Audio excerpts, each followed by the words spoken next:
مونږ داسې یو تاریخي سیمې ته راغلي یو چې دغه سیمه په مرغاب کې خلکو ماریچاق بلله او خپل د دې منطقه کم ملک چې ترکمن ده این نام این جای شما به چی نام یاد میکنین؟ موروچاق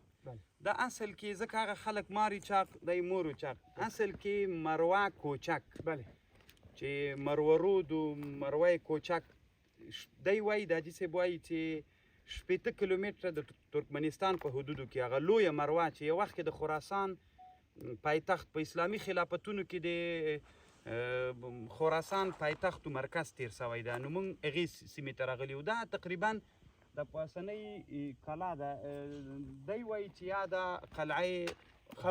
خوران یا هوران په نامه داسې یادیږي نو دا بیخي غټ دیوالونه دي تقریبا ډېره غټه ساحه ده نو الله دې وکړي چې د دې په اړه باندې چا سره تاریخي هغه وي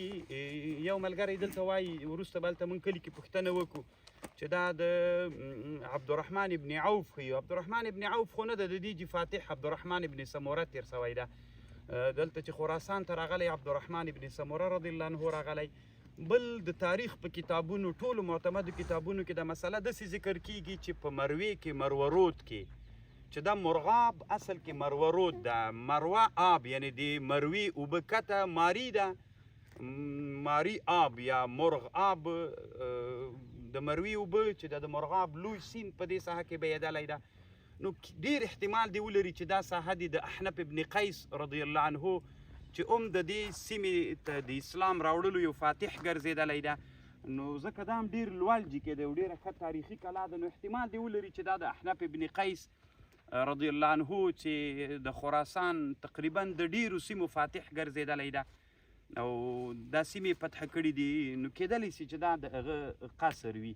بیا به انشاءالله مونږ دلته یو څه وخت لپاره کوشش به وکړو چې معلومات وکړو د حاجي صاحب دوی ترکمن دي د دوی نن میلمانه یو نو امرای اونجا امرای علما هم بحث میکنیم که پرسان بکنیم که چی نام داشتن